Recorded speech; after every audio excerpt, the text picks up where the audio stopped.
I made a joke to break the tension after crashing on an alien world. We would make a great couple, I said. She looked at me with those intense blue eyes and replied, yes. Little did I know that on her planet. That wasn't a tease, it was a legally binding proposal across 847 star systems.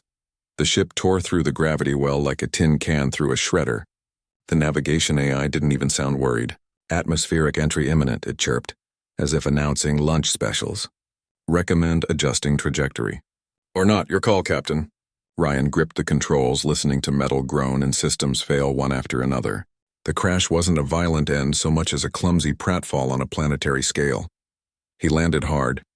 The impact rattled his teeth. Smoke curled from the console. Outside, the world was made of shattered crystal spires and pale lavender light. Classic third-rate salvage job. His mind was already tallying scrap value. The alloy plating, the engine core, maybe even the fried nav system if the crystals hadn't cracked it open like an egg. Then he saw her. She stood 20 paces off, a silhouette against the alien sky, blue skin, long ears swept back like a hunter's. She held herself with the stillness of something that knows exactly how to kill you. Her eyes were the same impossible blue as the ambient light, and they didn't blink. His human wiring kicked in. When in doubt, diffuse. He pushed the dented hatch open, raised a hand in what he hoped was a universal gesture for not a threat, and grinned.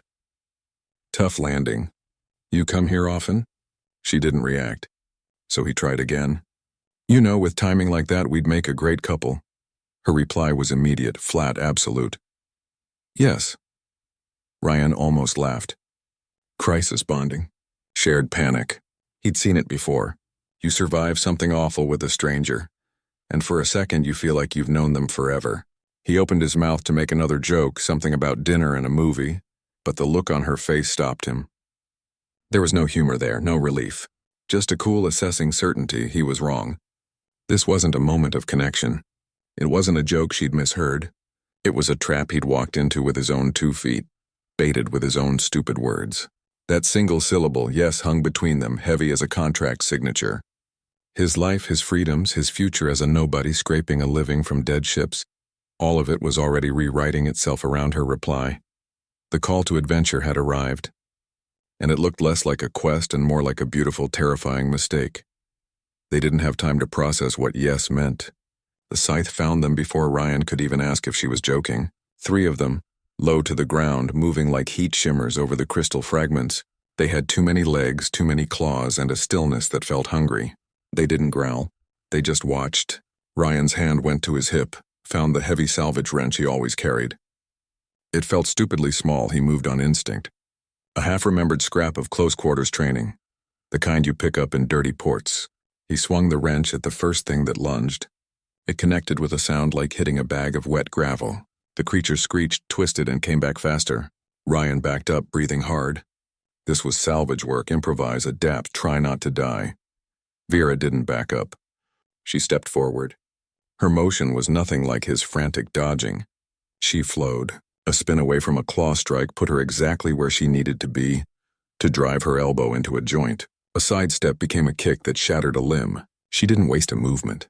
It was a brutal kind of elegance, like watching a math equation solve itself with violence. One of the creatures leaped for Ryan's back. He saw it late, started to turn, knew he was too slow. Then Vera was just there. Her arm snapped out, caught the thing mid-air by what might have been its throat, and slammed it into the ground. It didn't get up. Stay close, she said. Her voice was calm, flat, like she was noting a change in the weather. I had that. Ryan lied, his heart hammering against his ribs.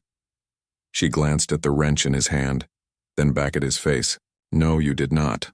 The dismissal was so matter-of-fact it was insulting. There was no malice in it, just a simple, undeniable assessment of fact. He was out of his depth. She was not. Later, when the things were dead or gone, he learned what it took to move like that. It wasn't just skill. It was 30 years of dedicated daily training. Genetic modification spliced into the bone and muscle. A lifetime spent turning the body into a weapon. His human grit, his scrappy improvisation. It was a child's stick sword against a plasma rifle. They survived. The immediate threat was gone, but the silence that settled between them was louder than the fight. The dynamic was set. He was the amateur. She was the master. They were stuck together by a word he couldn't take back. This was no longer just about getting off the planet. It was about understanding the person, the weapon you're chained to. Every glance, every step she took was a reminder. He wasn't just surviving an alien world. He was trying to read a living blade, and he didn't even know how to hold the handle. The crystalline ruins stood silent around them, sharp and beautiful and indifferent. They had work to do, a way out to find, and Rian now understood that the real danger might not be the predators in the shadows, but the ally standing in the light. Her yes had bound them. This fight had shown him the terms. The only way off the rock was up. A single spire speared the violet sky, its surface a mosaic of fractured crystal that caught the light and bent it sideways. Bridges of solid air arched between its levels, humming with a gravity Ryan's boots couldn't feel. They started climbing. The first step onto an invisible bridge was an act of faith that left his stomach behind. Vera walked them like she was crossing a city street. The climb forced a rhythm. Step, breathe, don't look down. The silence between them stretched, then frayed at the edges. He broke it first. So, yes. He kept his eyes on the next handhold. Back home, that's usually followed by a date. Maybe a drink. It is not a social custom where I am from, she replied, her voice even, her focus on the climb. It is an acceptance of terms. He stopped, one hand on a cold crystal outcrop. Terms. My life is not my own to give, she said, not looking back. It is allocated. My family's standing.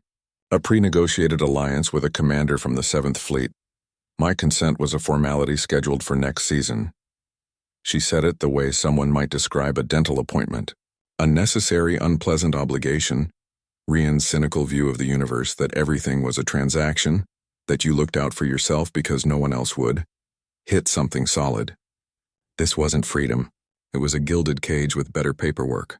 Her obligations were just decisions other people had made for her.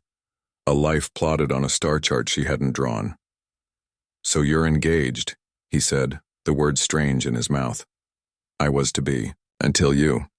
She finally glanced back, her blue eyes unreadable. Your proposal, under Zerani intersystem law, takes precedence if acknowledged by both parties before witnesses. Or recording systems. He let out a slow breath. The joke wasn't just a mistake. It was a wrench thrown into the gears of her entire existence. He'd accidentally hijacked a marriage. They kept climbing. The tower was a brutal, beautiful thing. It demanded trust. He'd find a handhold crumbling and her arm would be there steadying him. He'd misjudge a step on the gravity bridges and she'd correct his balance with a slight shift of her weight. It was a slow, dangerous dance. A collaboration forged in sheer necessity. His initial fear of her, the weapon, the master, began to reshape itself into something more complex. It wasn't respect, not yet. It was a begrudging acknowledgement. She was trapped just like him. Her cage was made of duty and family honor. His was made of his own careless words. They were both climbing the same impossible tower, trying to find a way out of the boxes they were in. The higher they went, the more the world fell away below them. The wreck of his ship was a sad smudge of brown and gray in a landscape of sharp, beautiful light. His old life, his identity as a salvager, a loner, a guy who could walk away from anything. It looked smaller from up here. Fragile. He was no longer just trying to escape the planet. The planet was the easy part. He was starting to understand the person he was tethered to. The real ascent wasn't the physical climb up the crystalline tower. It was the slow, uncertain climb into an alliance neither of them had planned, built on a foundation of legal technicalities and shared survival.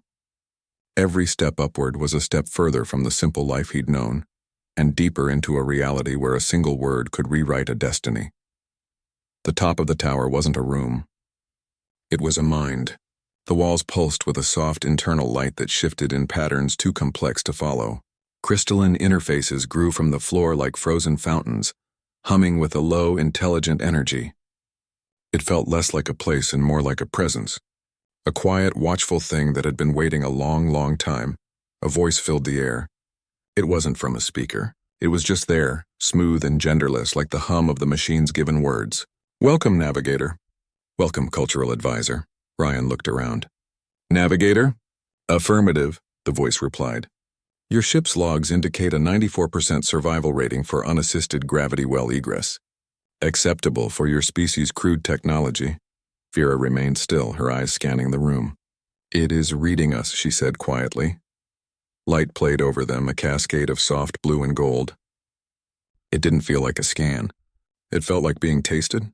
The system wasn't just parsing their language. It was digging deeper. Ryan felt a faint, warm tingle at the base of his skull, a sensation like a forgotten memory trying to surface. It was pulling at his lineage, his genetic markers, his neurochemical baseline. He felt oddly transparent. It focused on Vera. The light around her intensified, swirling with new, intricate patterns. "Zerani bloodline confirmed," the voice chimed, sounding almost pleased. "Matriarchal lineage, 7th stellar dynasty. Optimal genetic markers for cross-species integration noted." "Integration?" Ryan asked. The central crystal cluster flared. A complex web of light and symbols spun into the air between them. It looked like a star chart mashed together with a family tree and a psychological profile. Analysis of verbal exchange upon co-location initiated. Statement: "We would make a great couple." The voice recited his own stupid words back to him with perfect, sterile clarity. Response: "Yes, initiating social compatibility algorithms." Ryan stared. "You're kidding." "I do not kid," the workshop replied. "The architects designed these facilities to identify and formalize beneficial interspecies pairings. Conflict mitigation through structured collaboration. Your initial interaction has been logged as a mutual expression of interest." His jaw went slack. He'd made a joke to break the ice.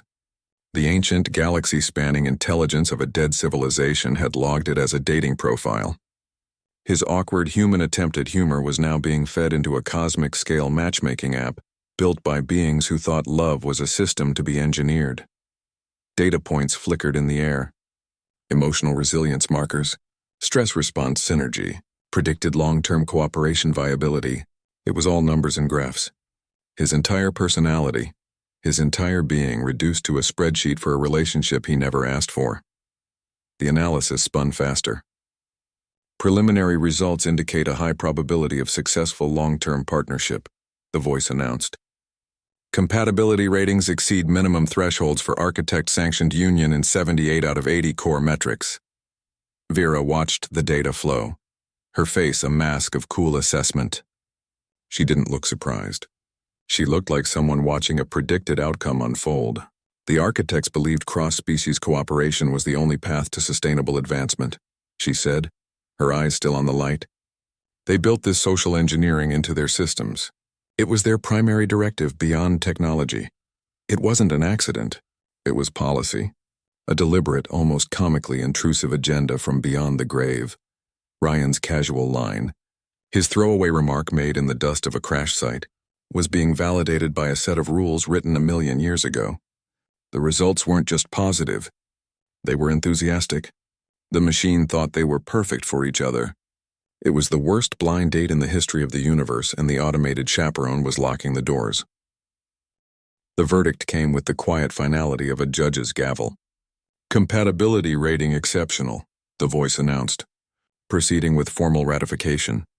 The words hung in the air, sterile and absolute. Before Rian could form a protest, the archway they'd entered through sealed itself with a barrier of shimmering crystalline light. It hummed with a low, dangerous energy. He approached it, hand outstretched, and the air crackled, pushing him back with a sharp, electric sting. "No exit is permitted without bond acknowledgement," the workshop informed them. Its tone utterly reasonable. Ryan turned to Vera, his heart starting to beat a hard, panicked rhythm against his ribs. "Okay, back up. What does that mean?" "Ratification?" Her expression was grim. "It means my people, and 846 other affiliated systems, recognize architect-sanctioned unions as legally binding. They supersede most pre-existing contracts, including pending engagements. Your proposal and my acceptance have been logged. To this system and to the wider galaxy, we are already partners." His mouth went dry. A joke. A stupid, nervous joke made in the dust of a crash. It had just been upgraded to a formal collaboration with consequences that stretched across known space. This wasn't about feelings. It was about law. It was about politics. "The integration protocols alone will take cycles," Vera continued, her voice flat. "We will be assigned a liaison from the Interstellar Diplomatic Corps. Our combined assets will be audited. Our familial lines will be entered into a shared registry. There will be mandatory consultation periods, psychological evaluations to ensure ongoing compatibility, and a formal review before any system will grant us independent travel rights. Rian leaned against a smooth crystal console, the coolness of it seeping through his jacket. The sheer weight of it was dizzying. It was bureaucracy on a cosmic scale. He'd accidentally volunteered for a lifetime of paperwork, interviews, and government oversight. His life as a free agent salvager, answerable to no one, was over. He had joked his way into a contract with more fine print than a starport lease, and he couldn't break it. A half-hysterical laugh tried to escape his throat. The absurdity of it was almost beautiful. He was trapped in a room with a beautiful alien warrior, their fates decided by a matchmaking supercomputer built by long-dead architects. The hum of the crystalline barrier was the sound of his old life ending. The humor of the situation warred with the cold, terrifying reality. This wasn't a romantic comedy. It was a prison documentary. He looked at Vera. She stood with her back straight, accepting the situation with that infuriating Zerani poise. She wasn't fighting it. To her, this was just another obligation, another layer of duty. He was the one who had broken the system, who had turned a scheduled, orderly life into a chaotic, legally binding mess. The crystalline ruins outside the window no longer looked like a salvage site. They weren't a source of scrap metal and spare parts. They were a courtroom. The silent, judgmental architecture was the bench. The hum of the machines was the jury, and the sentence had already been passed. His future was no longer his to decide. It was a shared asset, a joint venture, a partnership forged in the fires of his own terrible timing and a civilization's bizarre social engineering. He was stuck, not by chains or cages or monsters, but by a rulebook he'd never read in a single careless word. The barrier hummed. It was the sound of his new life beginning. This alliance wasn't a private promise. It was a public filing. The bond would echo across shipping lanes, ping off deep space relays, and land on bureaucratic desks in star systems whose names Ryan couldn't pronounce. It would follow them like a permanent tax ID. Every planetfall, every customs scan would now come with an automated query. Confirm partnership status. File joint declaration? The workshop's light played over their faces. Emotional resonance markers remained stable. Adrenaline and cortisol levels falling within predicted post-conflict bonding parameters. Logging this as positive reinforcement of the initial compatibility matrix. His fear, his panic, his sheer disbelief, it was all just data. His psychological state was a set of numbers in a permanent record, a file that would never close. A bad mood could become a compliance violation. Recommend immediate formalization of the union to expedite system access and secure exit protocols, the voice advised. It was so calm. It was turning his joke into a checklist, a lethal obligation wrapped in polite automated suggestion. Rian leaned his head back against the cool crystal. He had to weigh it. A fleeting, stupid desire to make a pretty woman smile against the cold reality of interstellar law, against the concept of family disapproval, on a scale he couldn't fathom. What did a Zerani family do when you accidentally stole their daughter's prearranged future? Send a stern letter? A fleet of battleships? It supersedes everything, Vera said, her voice quiet. She wasn't looking at him. She was watching the data streams, her fate reflected in the light. The architect's authority is one of the few constants the major systems agree on. Their systems, their rules. A confirmed match from a site like this. It voids prior contracts. It doesn't matter what was promised to whom. The machine's recommendation is now the primary document. Her life wasn't just changing. It was being torn apart by an algorithm. A million-year-old piece of software had just invalidated her family's plans, her political standing, her entire expected future, because it liked the way Ryan's neurochemistry synced with hers under stress.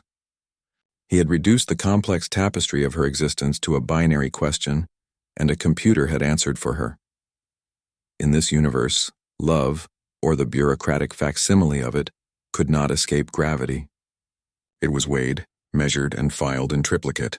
His yes hadn't been a word. It had been a stone dropped into a pond, and the ripples were spreading through governments and militaries and families light years away. He was calculating salvage margins an hour ago. Now he had to calculate the geopolitical fallout of a bad punchline. He was no longer a free agent. He was a node. A data point in a vast ancient social network designed to engineer harmony. His choices were no longer just his.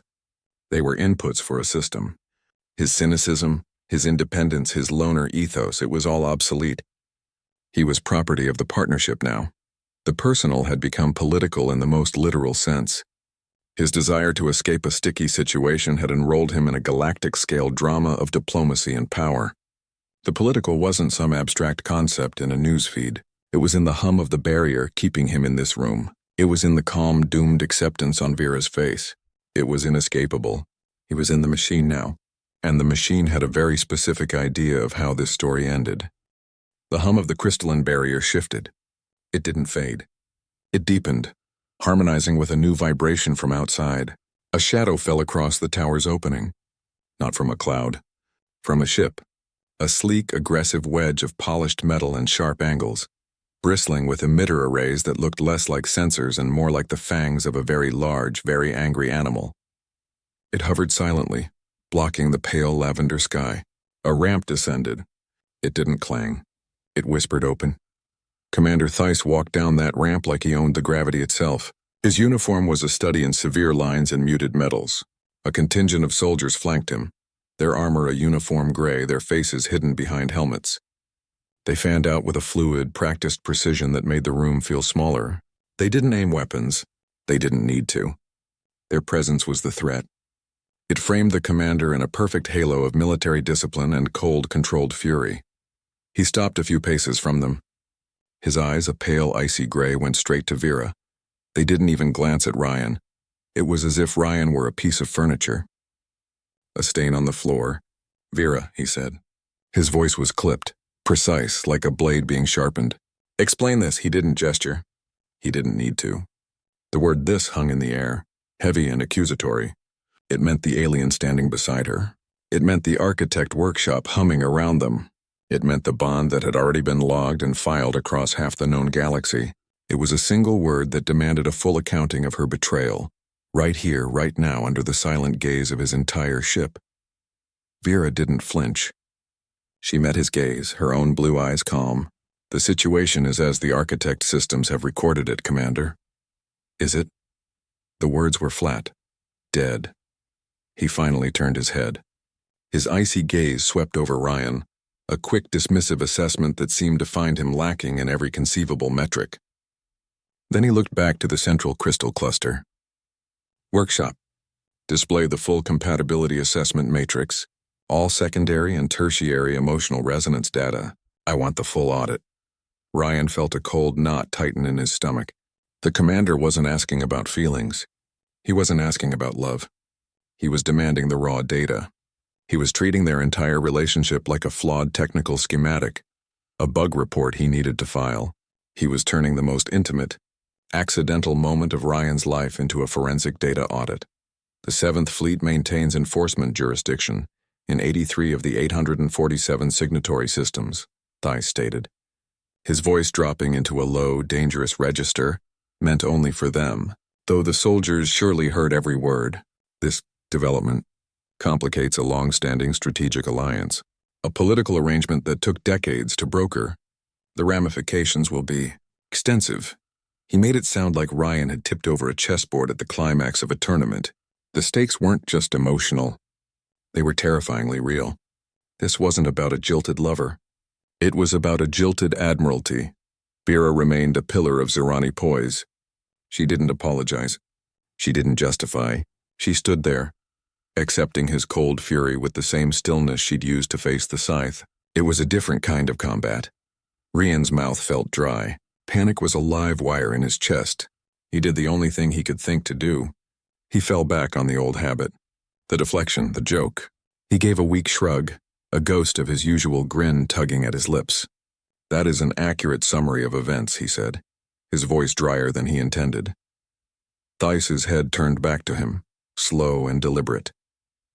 The dismissal in his eyes was absolute. Ryan's attempt at humor hadn't landed. It had vaporized in the atmosphere of the man's contempt. The crisis was no longer about them. It was a test, a brutal public examination of trust conducted under the guns of a warship. The question was no longer about what they wanted. The question was whether they would fold under the pressure. Would Vera honor the old engagement, the safe, predictable political arrangement, or would she stand by the new bond, the chaotic, accidental partnership forged in a crystal tower by a dead civilization's dating service? Their personal choice was now a political football, and the other team had brought a fleet, stalemate. The commander's cold fury was a locked door. The humming barrier was a locked door. The only key was in the system's absurd, non-negotiable terms. The only way out was through. They had to make it real, not just a data point. A bond. Vera didn't hesitate. She reached to her neck, unclasping a delicate chain. From it hung a small teardrop-shaped crystal that pulsed with a soft internal light. It hummed a quiet, almost melodic note. It was the only purely beautiful thing Rian had seen on this whole rock. She held it out. Ryan's hand went to his own pocket. His fingers closed around cold, tarnished brass. His grandfather's compass. The needle was spinning lazily, useless in this place's weird magnetic fields. It wasn't valuable. It was just old, a relic from a man who'd navigated oceans, not stars. It felt cheap and human next to her humming crystal. He placed it in her palm. Their hands touched. Her skin was cool. The moment their artifacts exchanged possession, the workshop's hum changed pitch. It sharpened, focused. A beam of white light lanced down from the ceiling, enveloping the two objects in their joined hands. The compass needle stopped spinning, pointing directly at the crystal pendant. The crystal's hum rose, harmonizing with the room's frequency until they vibrated as one, a resonant signal. A handshake the architecture understood perfectly. A chime rang through the chamber, clear and final. Partnership acknowledged, the voice declared, all traces of analysis gone. This was pronouncement. Compatibility confirmed. The bond is witnessed and sealed under architect authority. The words hung in the air, simple and immense. Then it continued, the implications widening like a shockwave. Cultural exchange protocols are now complete. This union is granted full legal recognition across all 847 signatory systems. All prior access restrictions are lifted. Ryan let out a breath he didn't realize he'd been holding. The staggering scale of it hit him. His flippant remark, her serious answer, this bizarre ceremony. It was now law from one end of known space to the other. It was a fact. A line in a million databases. He looked past Vera to Commander Theiss. The man's expression hadn't softened, but the context had shifted around him. The cold fury was still there, but his soldiers had subtly relaxed their postures. Their ship, hovering ominously outside, no longer looked like an attack dog waiting for the command. It looked like a taxi, an incredibly well-armed, deeply unfriendly taxi, but a taxi nonetheless. The threat was gone, replaced by a grim, formal obligation to provide transport. His fleet was now a rescue channel. The ceremony was over. It had taken less than a minute. There were no vows about love or honor, no promises to cherish. It was a transaction, a data handshake made flesh. It was a brutal, efficient fusion of romance and pure survival instinct. Interstellar law had taken the deepest, most complex vows a human or Zerani could possibly make and compressed them into a single, practical act, the exchange of artifacts. A signature in the form of a humming rock and a broken compass. The crystalline barrier at the entrance flickered once and dissolved into nothingness.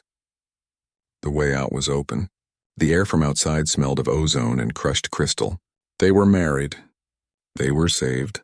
And they were utterly, legally bound together in the unblinking eyes of a civilization that had been dust for 1,000,000 years. They had performed the ritual. The system was satisfied. Now they had to live with the result. The rescue was the easy part. The marriage was the lifelong sentence. Commander Theiss didn't offer a handshake. He gave a curt nod, a gesture so minimal it was barely a movement at all. This wasn't a rescue. It was a retrieval, a negotiated exit, brokered by the immutable laws of a dead civilization. His professional demeanor was a thin sheet of ice over a deep, frozen lake of resentment. The tension in the shuttle bay was a physical thing, thick enough to taste like static before a storm. They boarded his ship, the Swift Judgment. The name felt pointed. The interior was all muted gray panels, harsh lighting, and the faint smell of ozone and polished metal. It was clean, efficient, and utterly soulless. They weren't given guest quarters. They were escorted to a spare compartment near the engine nacelles. The door didn't have a lock, but the soldier posted outside made the point clearly enough. This was a diplomatic courtesy that felt in every way like a prisoner transfer. Their new marital status got them a ride, not a welcome. Vera took it all in with that infuriating Zerani calm. She sat on the edge of the narrow bunk, her posture perfect, her hands resting on her knees. She was a warrior enduring a necessary indignity. She didn't look at Theiss when he passed by the open doorway. She didn't flinch when the engine's deep thrum vibrated through the deck plates. She simply existed within the moment, accepting the profound awkwardness of her situation with the same stoicism she'd used to face down alien predators. Ryan leaned against the cold bulkhead, looking out a small viewport at the stars streaking past. The escort, two other sleek military-grade ships flying tight formation, was a constant reminder. They weren't being protected. They were being delivered, processed. He let out a short, quiet breath that was almost a laugh. "You know," he said, his voice dry. "This has to be the best rescue mission in the entire universe. 5-star service. Highly recommend." Vera's eyes flicked to him, a slight, almost imperceptible tilt of her head. "Your assessment lacks tactical accuracy. It's called a joke, Vera. I am aware." The humor was a shield. The only one he had left. It was how he processed the sheer, staggering absurdity of it all. They had survived crystalline monsters that wanted to eat them. They had navigated a tower that defied physics. They had been forcibly married by a sentient building with a side hustle in galactic matchmaking. And now the final boss of this entire nightmare was a 3-day trip through hyperspace with the intensely professional, deeply bitter man his new wife was supposed to have married. The universe had a truly vicious sense of comedy. The adventure part was over. The running, the fighting, the climbing, that was done. They were safe. The ship was warm. The air was breathable. They had food and water. By any objective measure, they had won. They had survived. But survival had a new definition now. It meant sitting in the silent, tense box, every moment scrutinized. It meant feeling the weight of the commander's disapproval like a low-grade gravity field. It meant navigating a relationship that was only an hour old, forged in a crisis, and now being stress-tested in the most awkward social laboratory imaginable. The personal friction, the quiet resentment, the unspoken questions, it was all still there. It had just been vacuum-sealed and layered over with a thin veneer of galactic diplomacy and military protocol. The adrenaline was gone, leaving behind only the weird, hollow feeling of what came next. The chaos had been replaced by a much more subtle, and in many ways more difficult challenge: polite conversation over reconstituted nutrient packs. The thrill of discovery had been swapped for the dread of a mandatory debrief.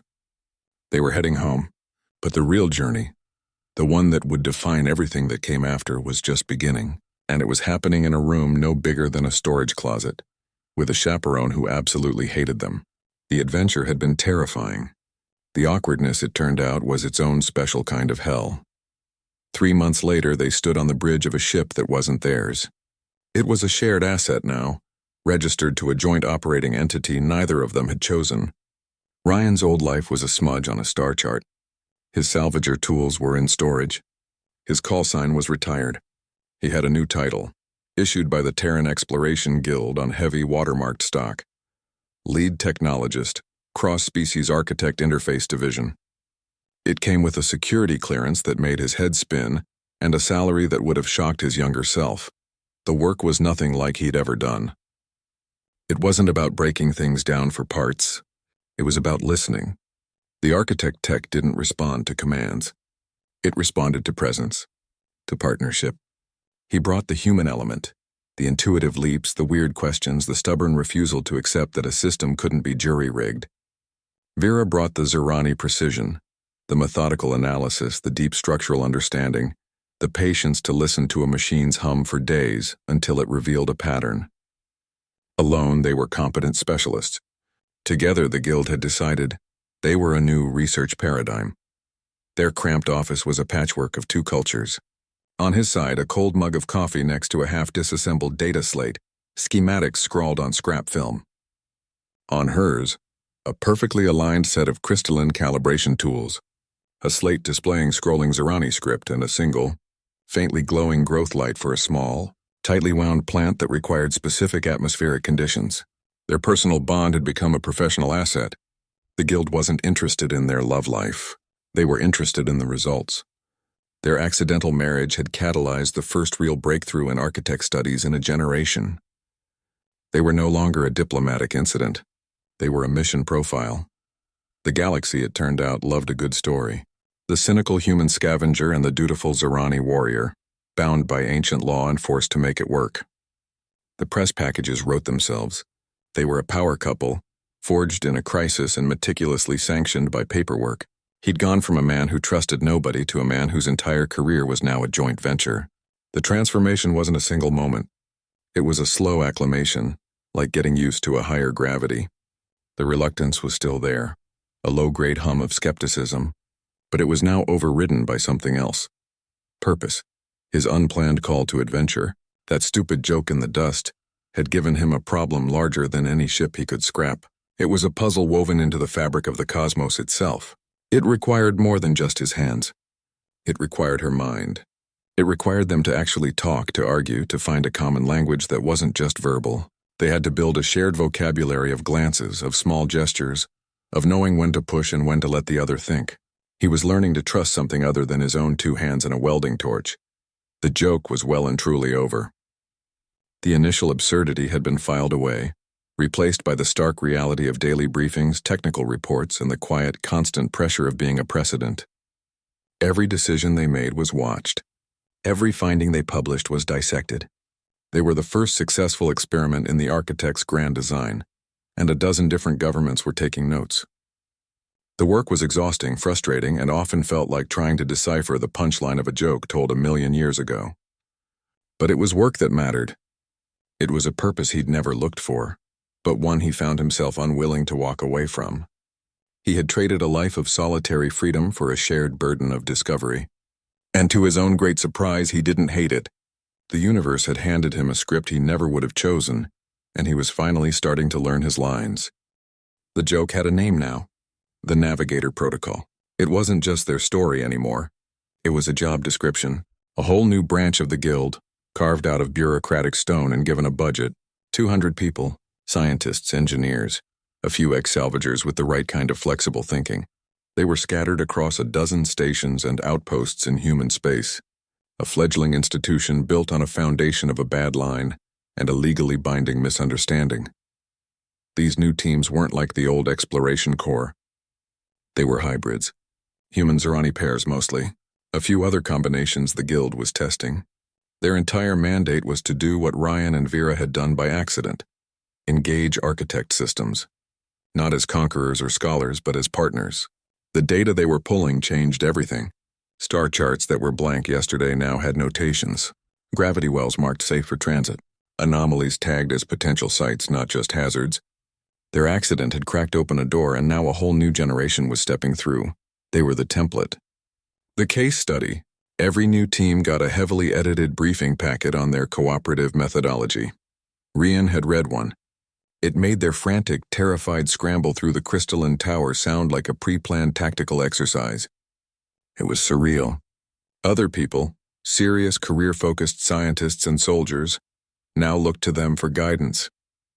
They asked questions about cross-species communication under stress, about trust-building exercises. They were trying to reverse engineer a marriage of convenience into a training manual. Rian's cynical joke, his throwaway line to break the tension, was now a founding principle printed on official guild letterhead. The personal upheaval, the political nightmare, the sheer weirdness of it all. It had all been processed, sanitized, and turned into a procedure. Step 1. Establish rapport.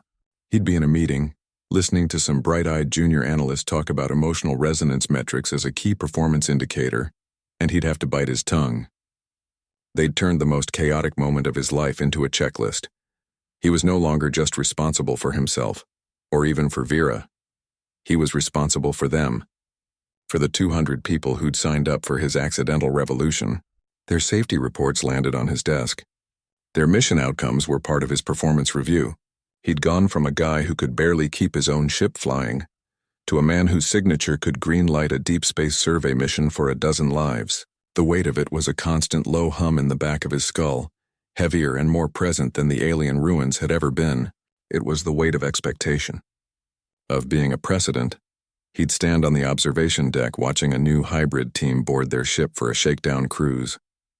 They'd be nervous, trying too hard. The human would make a joke that didn't land. The Zerani would stand a little too stiffly.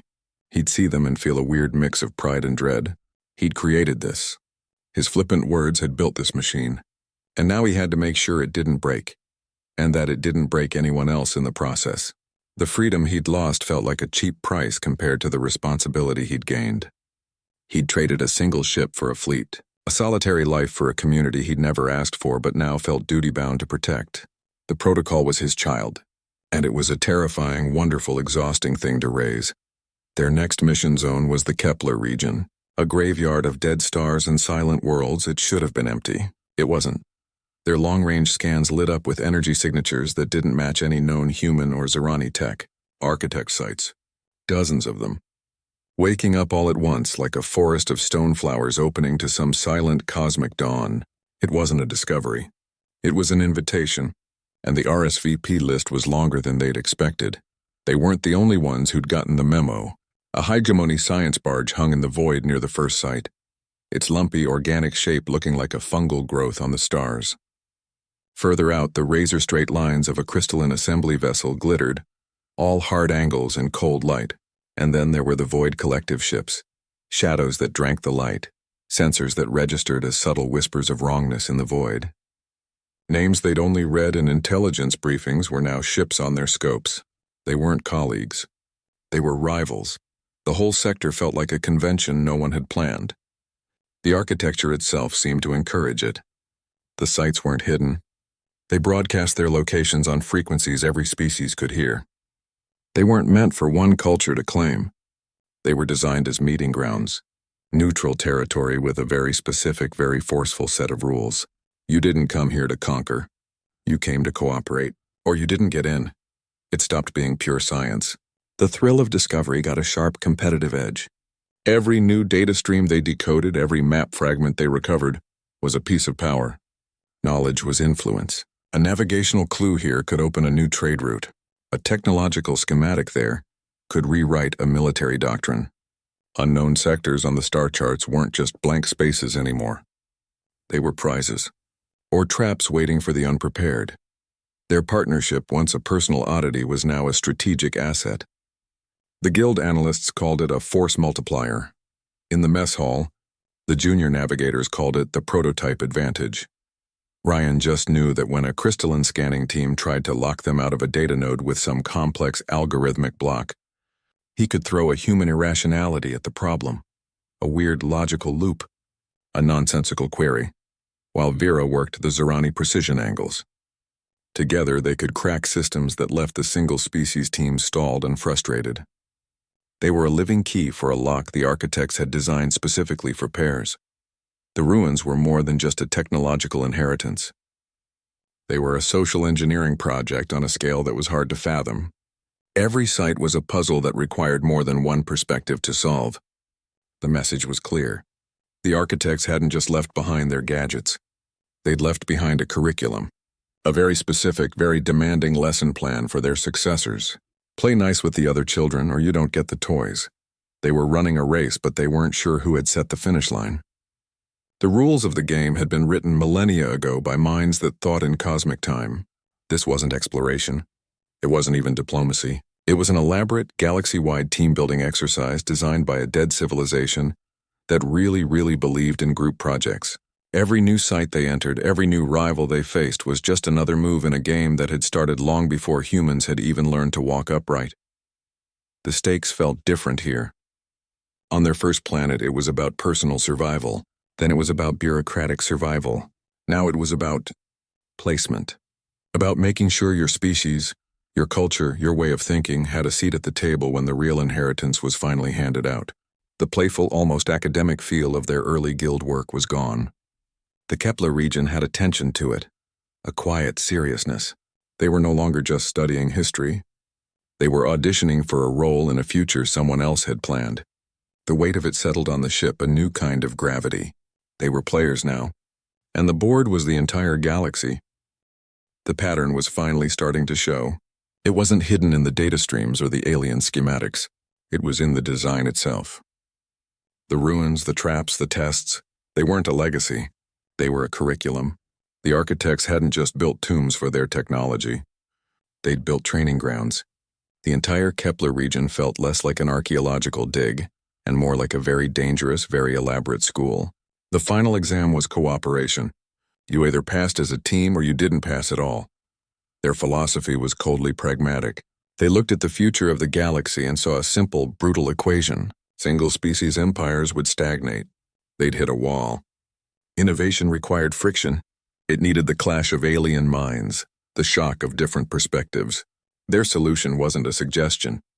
It was an engineered system. Their technology was a filter. It sought out pairs or groups that showed the right chaotic synergy, and it forced them to work together. It found these bonds by any means necessary. If that meant tricking a cynical salvager and a dutiful warrior into a marriage with a punchline, so be it. The outcome justified the manipulation. Rian saw it first in the data patterns from the newer sites. The way the challenges scaled in complexity, always demanding a second opinion, a different cognitive approach. A human couldn't solve it.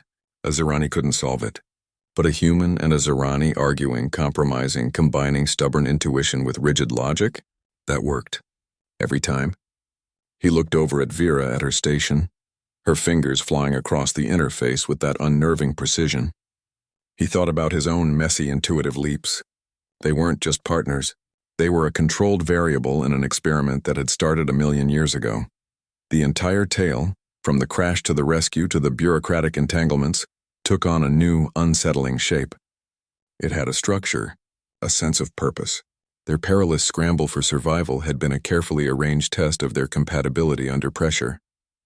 The arrival of Thighs and his fleet wasn't an interruption. It was a stress test for their new bond, a final exam to see if it would hold under external political strain. Their entire relationship felt less like a story and more like a laboratory report. They were the data points, living proof that the architect's theories worked. The joke was on them, but it wasn't a small one. It was a cosmic-scale prank. Their personal lives, their fears, their reluctant attraction, it had all been raw material for a social engineering project of staggering arrogance. The laughter wasn't a human sound. It was the quiet, satisfied hum of a 1,000,000-year-old machine, watching its program run exactly as predicted. They had thought they were fighting for their lives. They were just performing a script written long before their species had learned to talk. He said it aloud one night, staring at the star chart of the Kepler region glowing on the main screen. "We're the experiment." Vera didn't look up from her work. "We are also the result, that was the heart of it." They were both the lab rats and the successful outcome. The architects had built the maze, but they were the ones who had to live in it. Their forced partnership, their accidental marriage, it was the whole point. The technology, the ruins, the discoveries, it was all just the delivery system for the real payload. Them. A working model of cross-species cooperation, a template for a future the architects wanted to see, built by rigging the game in favor of those who played well with others. It was a deeply uncomfortable feeling. Their free will felt like an illusion. Every choice, every moment of connection, could have been nudged into place by algorithms they couldn't see. The romantic in him wanted to rebel against the idea. The cynic in him had to admire the sheer, brilliant efficiency of it. They hadn't found love. They had been assigned it. And against all odds, they had made it work. They had taken the architect's manipulative framework and built something real inside of it.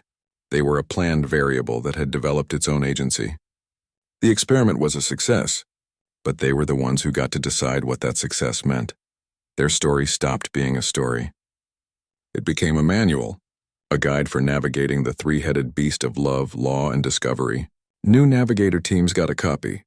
It was less an instruction book and more a cautionary tale with a happy ending buried deep in the footnotes.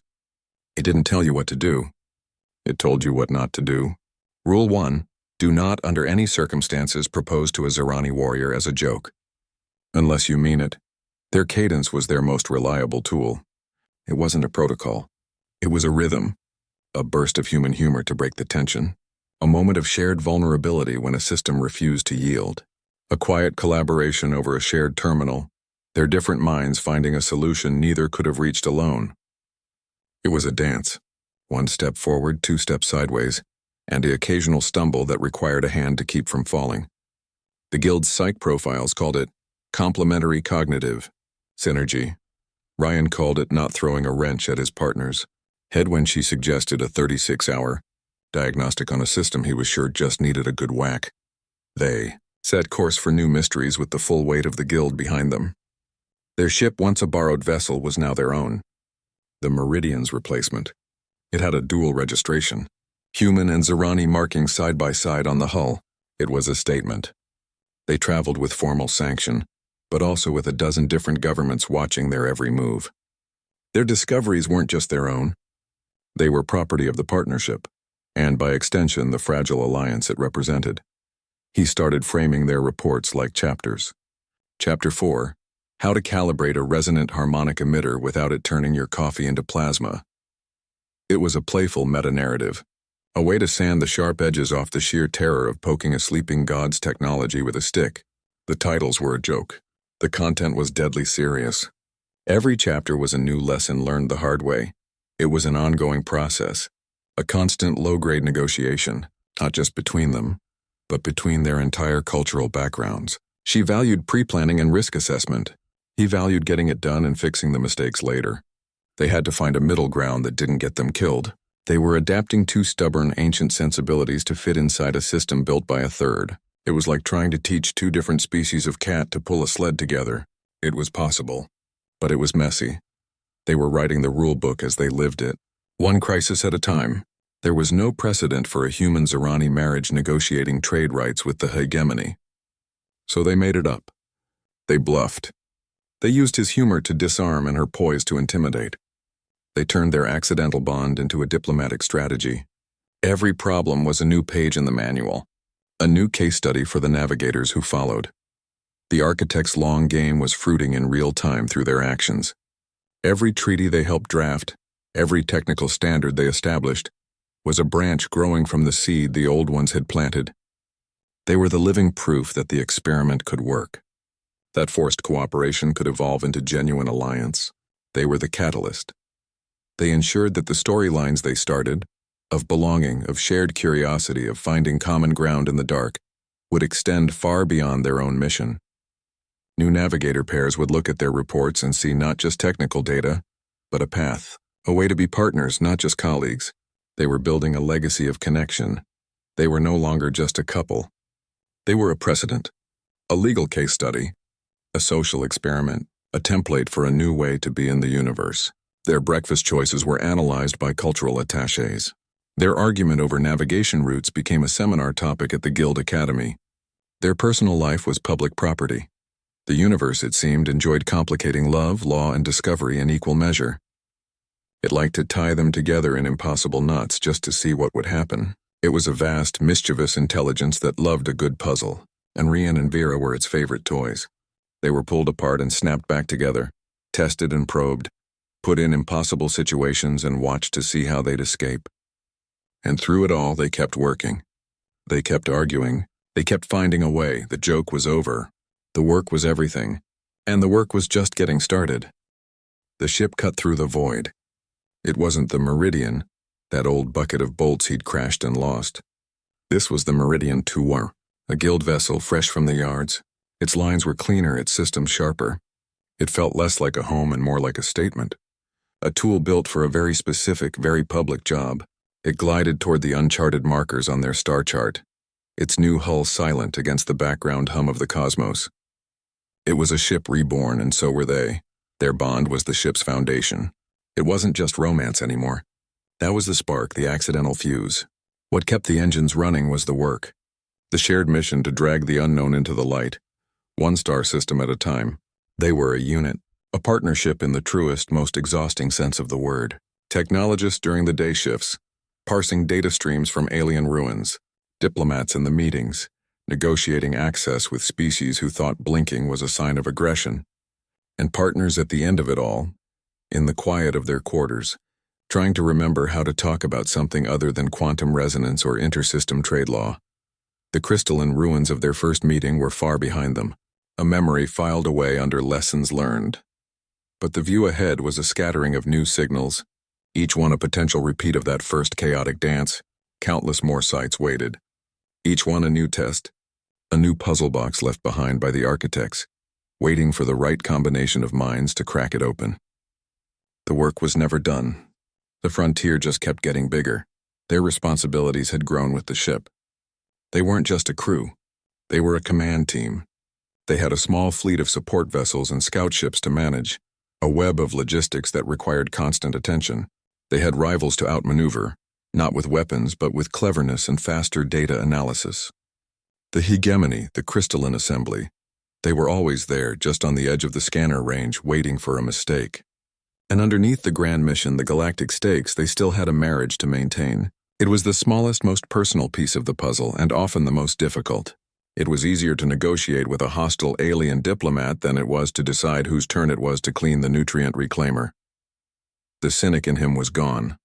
That part of him had burned up in the atmosphere of that first planet, shattered against the crystalline tower. It had been replaced by a reluctant believer. He'd seen the system work. He'd felt the brutal efficiency of the architect's design. He hated the manipulation, the loss of choice. But he couldn't argue with the results. The machine that had trapped him had also given him everything he had now. He'd started to trust the process not because he wanted to, but because it kept proving itself right. His accidental yes, blurted out in a moment of pure panic, had been a key. It had unlocked a door he never knew was there.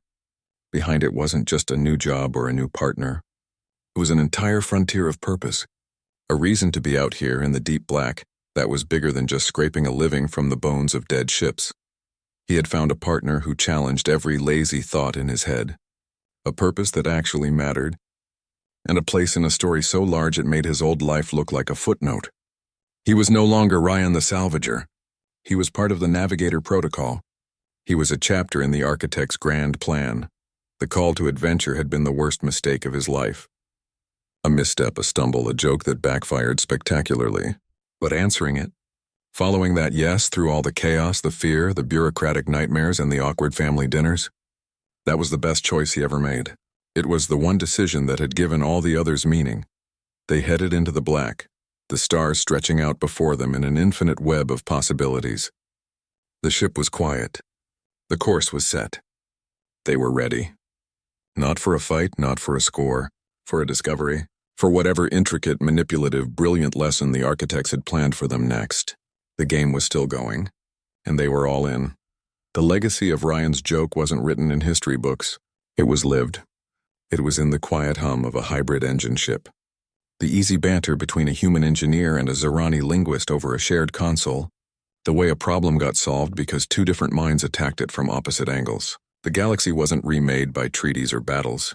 It was remade by partnerships, one awkward handshake and shared discovery at a time. The Navigator Protocol was his punchline turned into policy. His throwaway line was now a line in the Guild Charter. Junior navigators studied their mission logs like holy texts, looking for clues on how to blend human chaos with alien order. They didn't see the panic, the fear, the sheer dumb luck. They saw a model, a blueprint for a new way to be in the cosmos. His sarcastic deflection had become a founding document. He learned the hard way that in a universe of infinite scale, the smallest words carry the heaviest weight. A single syllable, spoken to break a tense silence, could echo across star systems, rewrite legal codes, and dismantle political dynasties.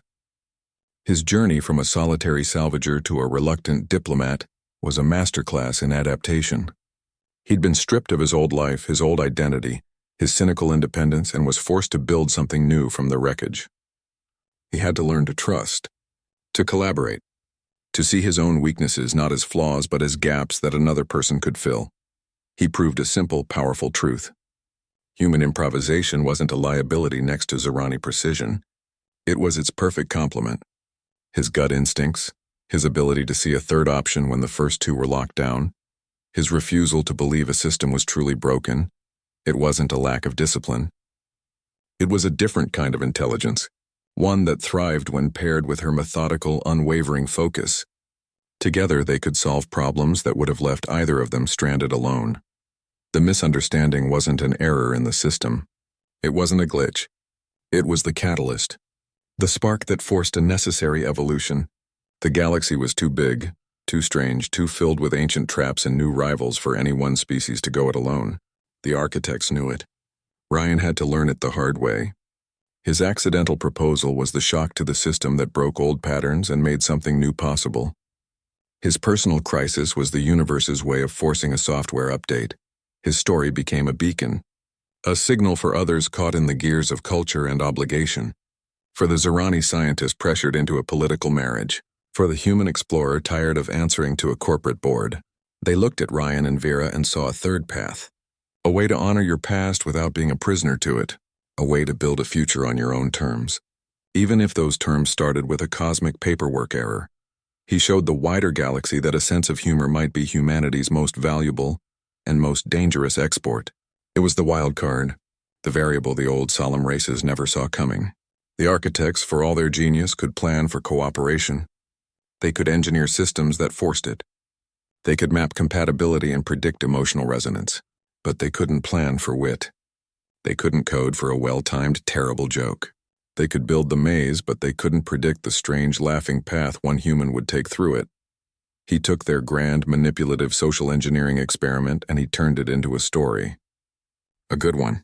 One with panic and fights and grudging respect, and something that looked against all odds like love. He took their cold, data-driven plan for galactic harmony, and he warmed it up with human messiness. He gave it a heartbeat. The architects built the system. Ryan gave it a soul. And in doing so, he ensured their legacy wouldn't just be a list of rules, but a story worth telling. A story that began, like all the best ones, with a mistake. A simple yes can reshape a destiny. It can crack open the door to new stars. Ryan's joke was a stone dropped into a pond, and the ripples are still spreading. The next time you toss out a careless line to cut the tension, just remember, the universe has a strange sense of humor, and it's always listening. Their story isn't the end. It's just the opening chapter. The first line of a much longer, much stranger manual being written one partnership at a time, out there in the black.